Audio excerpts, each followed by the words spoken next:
Greetings, citizens of the internet. You can call me Nitro Indigo, and welcome back to my extremely riveting Let's Play of Kirby's Dream Land 3. In the last episode, we did the first 3 stages of Grassland, and today I'm going to be starting by doing the 4th stage of Grassland. And I accidentally got out gooey again. To be honest, whenever I start a level, I don't actually know what to say because this game is just not really as much to talk about as when I actually like. The reason why I was a bit debating doing this at first is because I was worried I might not have enough to say about it. But there is an enemy called Loud because remove one letter from a word and make it an enemy name. Oh, we also need the stone ability for this, or for this level's heart star. Or stage technically, because they're called levels with stages in them. It's like, I'm used to Mario, where it's like worlds and levels, and there are worlds with levels in them in Mario, but in this game there are levels with stages in them. World level terminology, and then like how Sonic has zones with acts in them, except in Sonic CD where there's acts with rounds in them.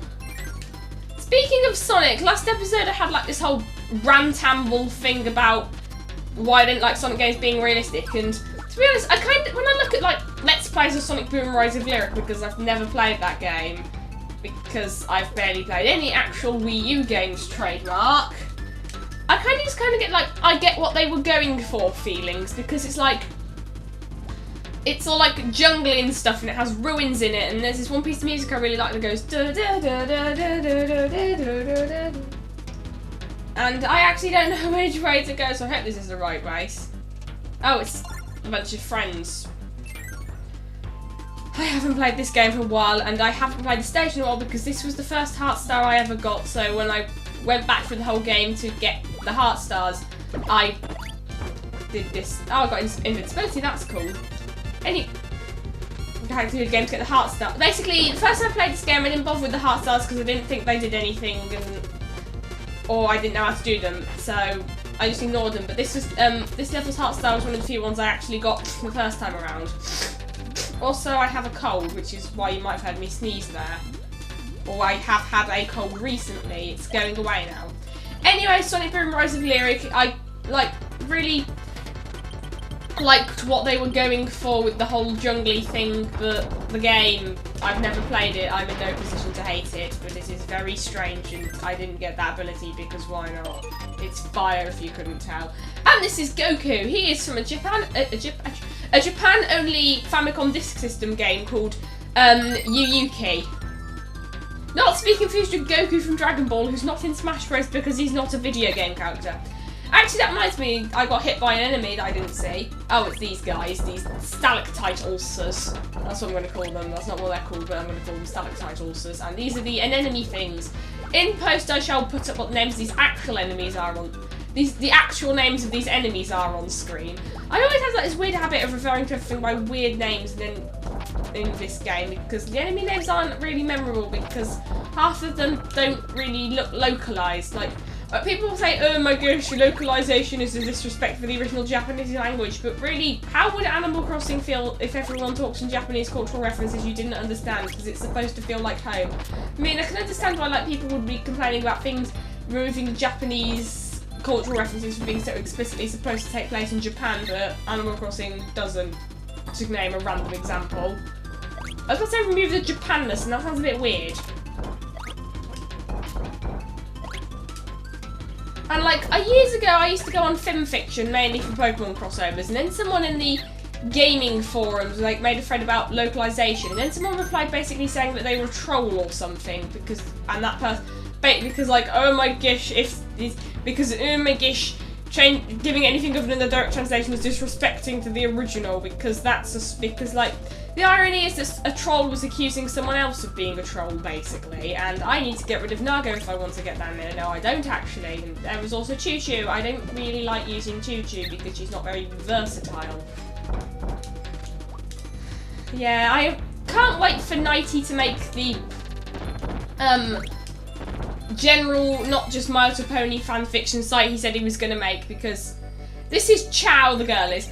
Anyway, Nighty, the owner of FimFiction, said that one day he'd make a site or an extension to FimFiction which encompassed all the works of fiction, fandoms, pre-existing intellectual properties, whatever you want to call them. But he hasn't done it yet, because, to be honest, I was never big on Friendship is Magic. I've watched it occasionally. Since I've basically seen reviews of everything already, I can't really formulate my own opinions on things. So I mainly stayed there for Pokemon crossovers, but then I got bored with those. And now I'm just waiting for this extension to arrive. Because I think FimFiction, I like it mainly because the layout is actually good, because it has like a colour scheme that isn't plain white. It has coloured icons and stuff like that. Also in this level we need to find 9 Kine to take him to a character called Mine. Yes, there are names for all these characters. They're in the player's guide, I think. I really like how this level looks. It's like a forest of aspen trees, and there's still the mountains in the background and stuff like that.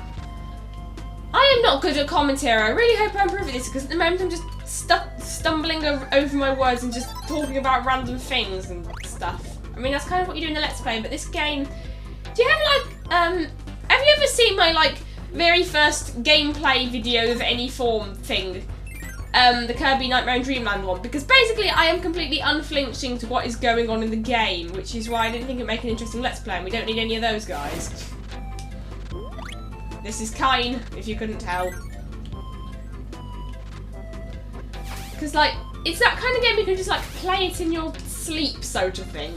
Because you like, it's not a really hard game to pick up and play, which I suppose is good for when I want to have videos that aren't like 40 minutes long with risk of my parents walking in halfway through, telling me to have lunch or something. I mean, that lunch that interrupted episode 4 of the Wind Waker HD, it was a good lunch, but it made the video a bit of a faff to edit. And the lunch I had on that day I specifically remember was a ham and cheese toastie and cucumbers with it and stuff, and cucumbers with it, that is grammar. And these are called Gordos. I don't know why they're called Gordos, but they are. Gordon, isn't that a name of a character from Thomas the Tank Engine? Oh, here's a bit of a funny story. When I was little, I had this light switch in my bedroom which was like a knob, and I for some reason thought it looked like Gordon from Thomas the Tank Engine, and it scared me for some reason. And if I lose Kine, I won't be able to get him back, so I'll have to restart the level, but you can't exit a level the first time you played it, so this should be very unfortunate, and it is not unfortunate because there is drink.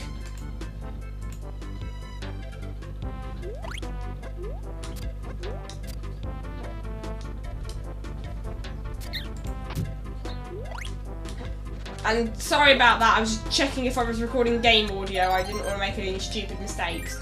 Like, my first attempt at recording the Wind Waker HD, I realised I hadn't turned the game audio on the whole time, which gave me an opportunity to re-record it. It was like 44 minutes long. Actually, it wasn't 44 minutes long, that was the episode 6, which was disastrous because I forgot to record commentary, which really just sapped all my motivation to continue doing that Let's Play because I felt like an idiot. Which was a shame too, because as well as that ramble about Sonic, I also read and attempted to overanalyze this Cars fanfiction, and I tried doing that as well in episode 7, but it just wasn't the same. I like how this level looks, by the way. It's all like very plush colours and stuff. It kind of reminds me of Kirby Master Tag, which I used to have it, but I sold it for some reason. And I got a life. You get a bunch of stars, you get the life. You get a bunch of stars, you get the life, and let's have Wreck, because why not?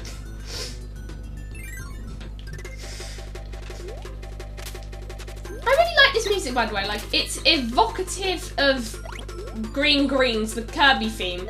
Like the music from the first level in Kirby's Dreamland. I really can't string together coherent sentences in this Let's Play. And I got hit by a Togezo, which is also the Japanese name of Spinies from Mario, so that's a thing. And this is the room where we have our side quest, because there's a jingle that plays, but I've played this game before. Okay, for this side quest, we have to get that orange ball, a triangle and a square, which are found in this room. This looks really nice, by the way. It looks like a woodcut and a tree house and stuff. It looks like a very well presented preschoolers show. Why are things for like toddlers so terrifying, by the way? Like, there's this thing about parrots, or these weird parrot things, which look like they're going to eat my face, as Mr. Enter said about Dorbies. But, yeah, Dorbies is not related to this discussion. Why am I bringing it up? I don't know. The point is, they're like really loud and colourful, and they have these really weird-looking characters in them, and they're kind of creepy. Like, what do we show our infants? And I like these weird translucent overlay things. Like, in the previous level, it was raining confetti upwards in the friend room in... Not in the previous level, in the previous episode. Sorry, in the friend room in Grassland 2, there was, which is what I call the rooms where you get animal friends, and that triangle was one of the collectible thingies, by the way. It was like raining confetti upwards. So that's a thing. I say so, that's a thing a lot. I really need to...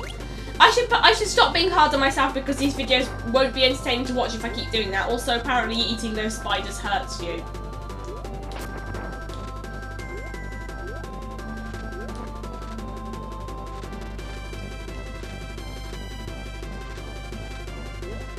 Like, there's this one bit of the music I really like that's coming up. It's not this, it's after this, because it sounds like something out of like an RPG.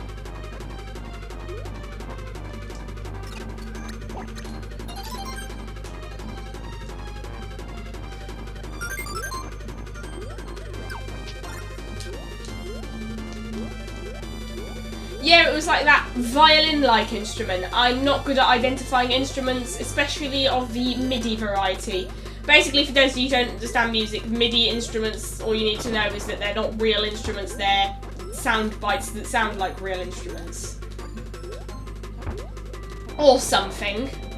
Like, I like talking about video game music, but I don't really know my stuff. Like, I didn't know how MIDI music actually played until I watched Exo Paradigm Gamer's review of Pac-Man World, where he talks about sequenced audio and how the Game Boy Advance version of that game didn't do it, which is to the detriment of everything else on the cartridge, because basically Pac-Man World 2, not Pac-Man World 2, Pac-Man World 1 actually, it was a PlayStation 1 game, it was remade on Game Boy Advance. The Game Boy Advance version only has 6 music tracks because he theorises that they're supposed to be like really pre-rendered, really compressed versions of the original game soundtrack, because of how bit crunch they sound as he butter, which basically means it not all muffling, that's only in an emulator, but let's have Coup because why not?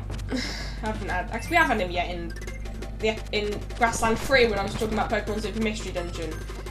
Basically the point I'm trying to say here is that most SNES games have MIDI music, sequenced audio is also called, I think, because like basically sequenced audio is when a bunch of sound bites are played in real time to make music, and pre-rendered music was made basically I sneezed a bit, sorry, on like a computer and then put into the game, which is why the music in lots of PlayStation 1 games doesn't loop, it just fades and then starts again, even though plenty of other consoles don't do that.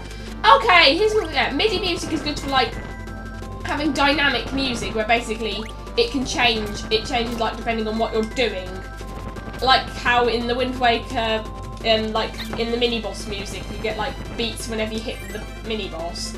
But the thing is, CD quality audio is worse than doing that than MIDIs, pre-rent, but then you have like consoles where, basically on every console actually, not on every console, but then like, and every other DVD console, such as the GameCube with the Wind Waker on it, they don't really have any problem with having dynamic music. Like, compare Inclinode or Phantomile, the dynamic music to Inclinode for the Wii. In the Wii version, the change is a lot less noticeable.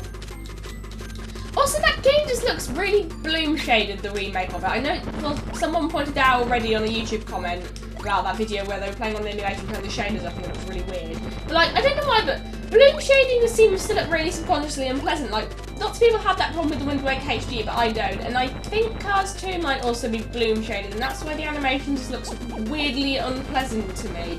Because, like, especially in scenes with like yellow in them, there's like this weird glow effect that looks really dull and isn't in any other Pixar movie, and this is a clown guy. And I got my heart start. Like, this basically means, why does Cars 2 look uncanny when nothing else in the Cars franchise gives me that feeling? That's my question for the day, because I don't know the answer to that. And now, boss! Wispy Woods, the first boss of most Kirby games, actually. Kirby 64. It's not Kirby 64.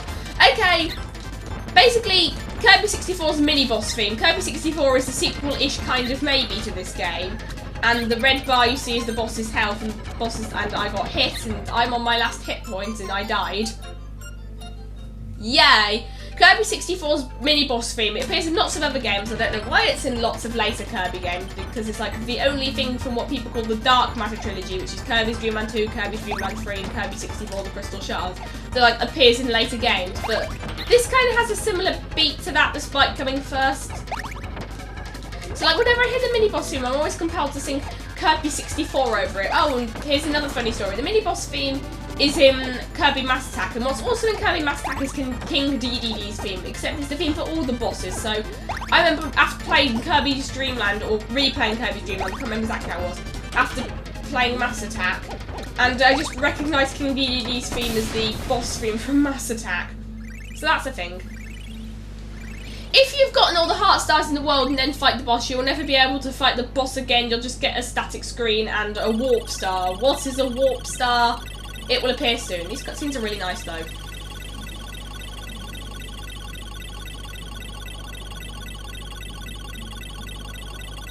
Even if they go on for too long.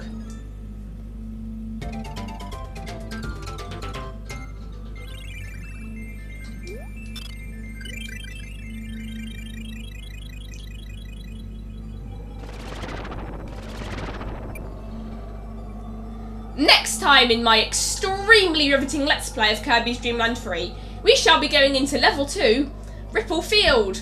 Until next time, stay interesting!